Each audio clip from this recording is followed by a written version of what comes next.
Oh God, this is just so special. But before we go on, we're going to have a little prayer, and then we're going to introduce my friend Dina, and Kelly is going to sit here and mediate, because I'm not too far from what we're talking about. So I'm going to make mistakes. But God's so good, and God, we just come to you with our open heart and with our truthful tongue, that you guide us in this today, Lord. Lord, this is something that exists in our country, the mental and the abuse and the homeless and coming out of prison. I know this from personal, where you owe so many bills and they just keep adding on, and once you start paying, it's very discouraging. And coming out of a bad marriage and all the pressure of having to get restraining orders. Lord, you are the God of gods, and we know, and we bow down. And Lord, for our ignorance, please forgive us if we say the wrong thing in the wrong area about that in any form. So right now, I introduce Dina, and I would like for her to tell us her story. And I will ask, as a person that's not too far removed, but not totally removed. And Kelly will ask, probably in it, but she's still been trained as a professional to deal with this situation. So I'll let you talk. Go ahead. Okay. When I met my second husband, we met online, and things started out great. And I think I fell more in love with my in-laws than I did him. We were married on the 4th of July, 2004. And from there, things started to go really bad. The first incident happened New Year's Eve, and we had a pickup that I had taken down to the mini market gas station to get a soda. When I came home, I had backed up the pickup in the driveway, and I peeled out, or the gravel. I didn't go on the gravel. And my ex-husband came out and was really upset with me.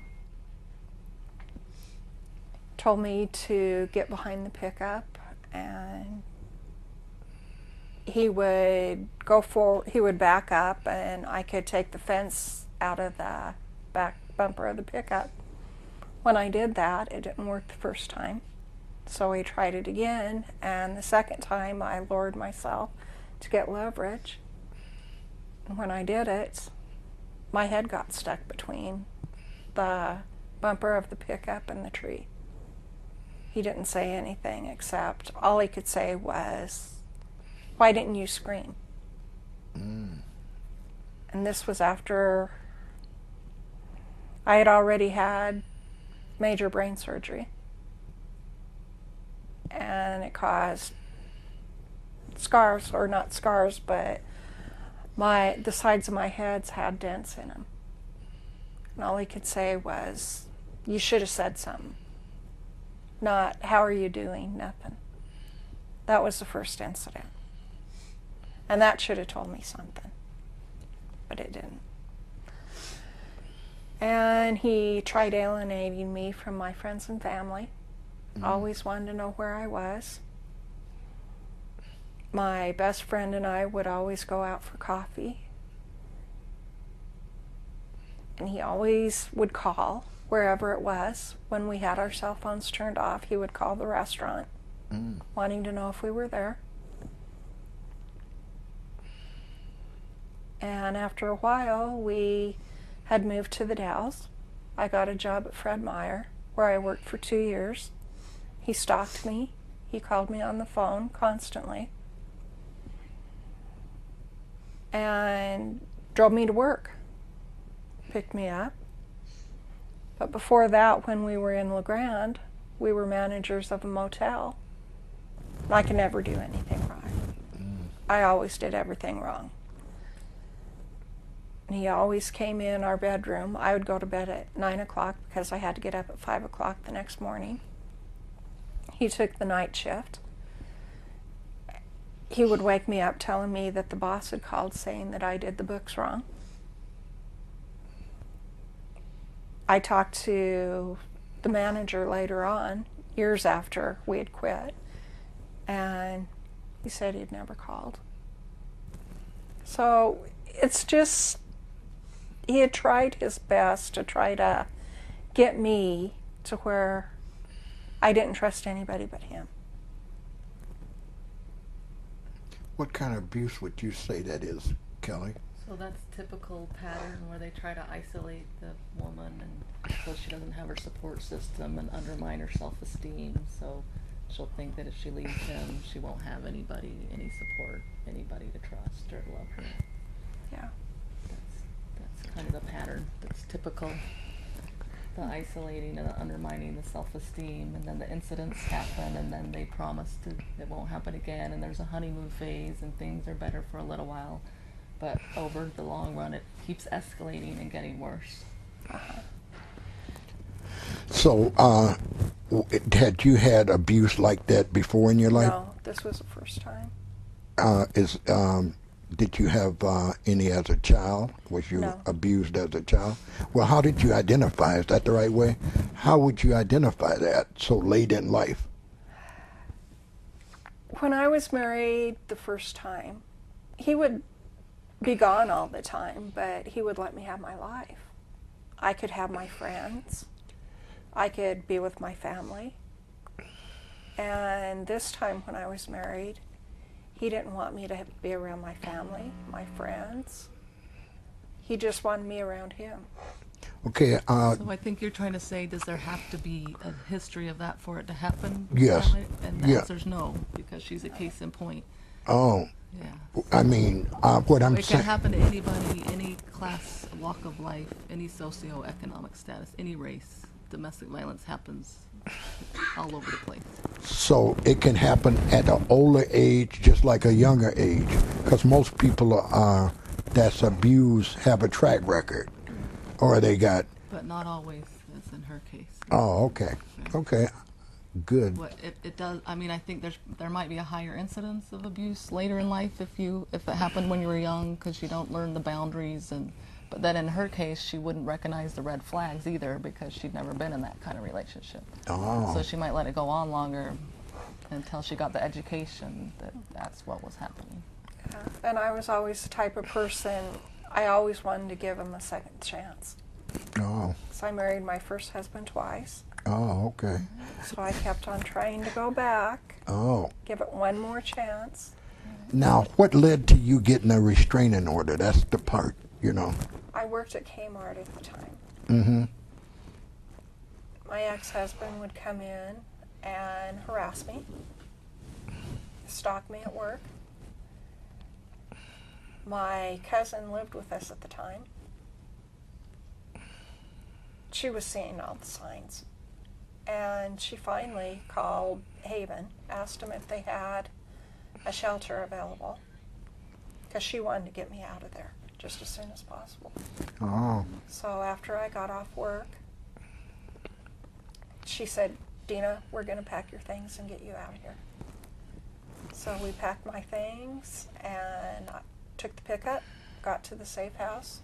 But after we left, not even 3 minutes after we left, my husband got there. oh, wow. So, Because they're supposed to be nobody's supposed to know the addresses, but that's hard in small towns, I think. he was driving up and down every road, trying to find me.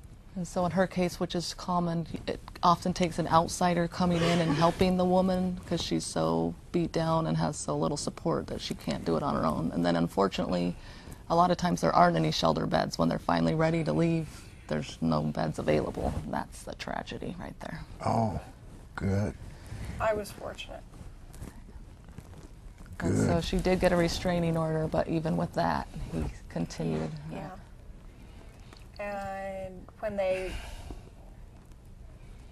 issued the restraining order, when I was working at Kmart, the judge had signed the pickup over to me. And when I got off work, I went out to get in the pickup was gone. Oh, wow. The police let him take it. I had all my information in there that I was going to use against him. He took that. All our documentation.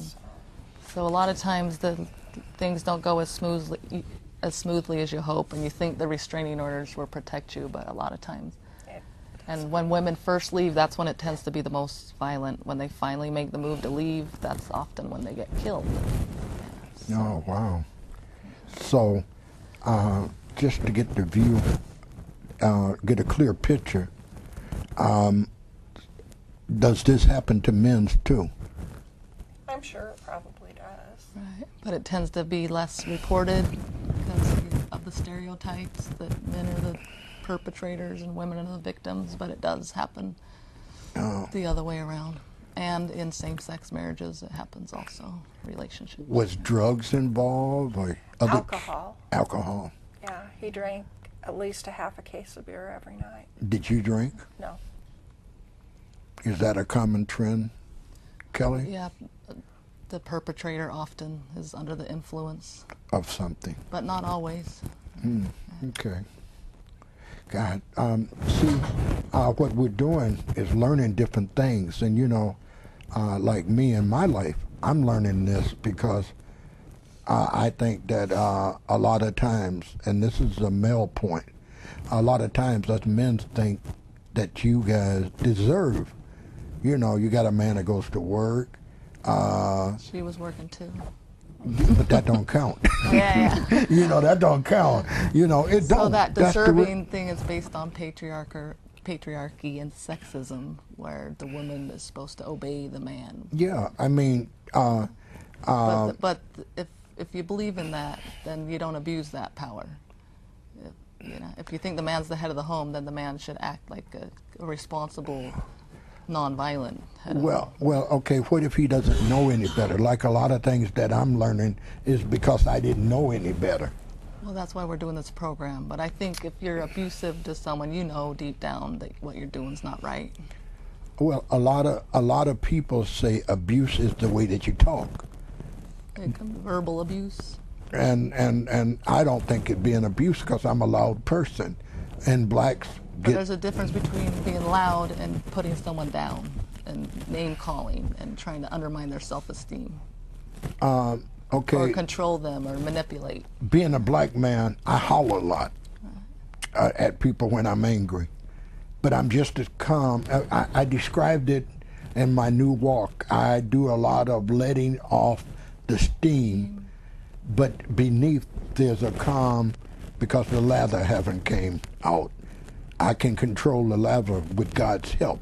So I'm trying to I have a hard time with this part because even though I think a lot of times men get told that they're bad and they can't see their kids, and there's a lot of, I think that's abuse, but society doesn't. Yeah. You know, so and I'm not trying. I'm speaking only through the side that I know. I know a lot of people going to court now that's got restraining orders on them, and because they're drug life, and then they're trying to clean themselves up and all of that. What about them? What do you feel like if your husband had a thought at the time that maybe if he cleans himself up, if you had encouraged him?